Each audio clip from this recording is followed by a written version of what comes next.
Wala pang natatapon dito ha. Tapos nung kalaanan, ano na eh, medyo totoo na eh. Sabi ko, masakit na bro, masakit na, baba mo na. Mamaya, medyo yung mga mukha namin, medyo di na ma-drawing eh.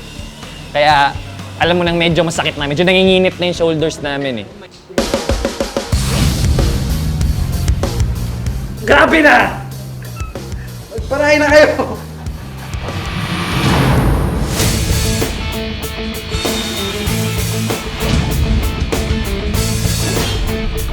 Kala ko doon na talaga mag-give up si Marco kasi yung mukha niya parang wala na talaga eh. Parang di na niya kaya. Parang ganun.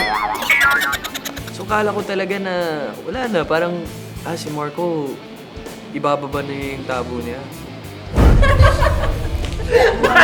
Grabe, natatapon na sa kanila oh!